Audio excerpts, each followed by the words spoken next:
well for most of the people who've done it. Rob Domofsky. Aaron, did you see the shirt Alan Lazard wore into his press conference?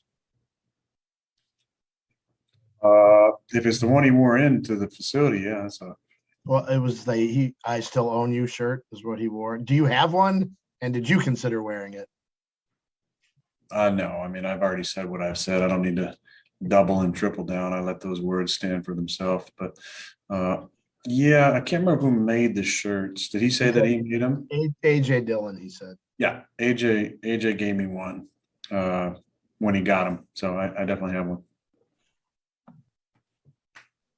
Cassidy Hill. Hey, Aaron, 6 receptions on 7 targets, 75 yards for Alan Lazard. Those are all season highs for him thus far. Was some of that just a byproduct of Randall Cobb being out, or what was it that was working with Alan tonight? Yeah, probably Randall being out, put him in the slot a little bit more. Quez is very comfortable outside, and although we moved Devontae around in the slot a little bit, once we weren't able to get him going early in the game, Allen's going to start in the slot for us. So definitely there were some opportunities for him, and he made the most of them. Beginning with the first big catch of the game on a 3rd and long. Last time out, he had a couple opportunities that I know he wishes he would have came up with. And the Allen that I know, usually makes those plays. So it's fun to see him come out tonight, have a really solid game, make some really important plays for us at important game situations. Steve McGargy. You've talked in the past about how much this rivalry means to you. You've now thrown more touchdown passes against the Bears than anybody, or one ahead of Brett Favre. Just what does that kind of mean to you to have you and Brett 1-2 on that and you it personally? Yeah, that does mean a lot to me. It really does. The majority of stats don't mean much, but this rivalry does mean a lot to me because I'm almost an adult in Green Bay. I've lived here for 17 years. And it started for 14. I know how much this rivalry means to our fans, and to be a part of it has been really special. Obviously, to follow Brett and know what how successful he was over his time, and how many big games he played in against them. It's a sweet rivalry. It's one that is very special to me, and I knew I was 3 from tying and 4 from breaking. So I'm definitely gonna hang on to that ball. That ball is an important one. Ryan Wood. With all that said about the rivalry, we've been talking about the uncertainty of next year for months. Does this feel like your final game against the Bears as Packers quarterback? Oh, I don't know, Ryan. I mean, I'm not really thinking about that right now. I'm devoting all my energy and focus to the season. And I don't know. I don't think it's my last against the Bears. I feel like one of the factors in continuing to play would be, can I still play? Do I still have it?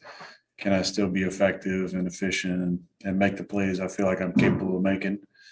And I think the answer is yes. MK Burgess.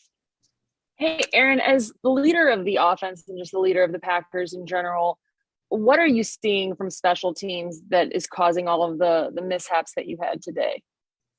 Well, I mean, I don't know. I don't watch the special teams film, so I won't be looking at that tomorrow. From my sideline vantage point, they got a couple of talented returners. I mean, Grant is electric, and we knew it. I mean, you don't see many guys. I've never seen a guy return a punt out of the end zone, but he did. And the touchdown that he had, I mean, he caught it. It was 97 or 98 yards. I mean, he's a special dynamic player. So we knew we had to get our gunners down on him and punt the ball in a certain spot. But even when you do, sometimes you pin him back inside the 5 and he's stumbling. Great players can make plays like that. But we need to clean some things up for sure. Chicago has had an up and down season, but obviously they wouldn't be considered a great team at this point. But when you're playing great teams and the kind of football we're going to be playing here over the next month, we need to be a lot more sound in that phase of the game. Wes Hodkowitz. Hey, Aaron. Obviously, Billy ends up going down. Dennis steps in. I think that was his first time playing in any kind of game since the Texans preseason as far as the offensive side of things. How did you feel you guys did with the O-line, and just what do you think it's said about that group to be able to endure this kind of stretch you've had to go through all season? Yeah, I think Big D-Bach did a great job stepping in. I love Dennis. I think he's got a real steady personality, and he's a pro's pro. So I was happy to have him out there. I haven't looked at the film obviously yet, but just from a feel standpoint, I felt like that, he did a really nice job. It's tough to go the entire season, I'm sure, and not play. And then boom, you're thrust into a game, important situation, down in the game, and you're going to have to play a half plus of football and deal with conditioning of that, because practice conditioning is one thing, but getting in the game and doing it over and over and long drives, I'm just really proud of them. And the other guys that up front, Yash and John and Royce and Lucas, they battle, and I thought we did a good job up front. There's a couple of covered sacks, but I feel like overall we protected well, we ran the football well, and then just kind of got the ball to our guys at certain times. Mike Clemens. Aaron, to come out in the second half with a 75-yard drive and then capitalize after Preston and Rashawn with the turnover. That ball to Aaron Jones, how unique was that play? Because Nathaniel Hackett, they showed him jumping up and down the press box. That was not where the ball was supposed to go, and that was not in the play at all.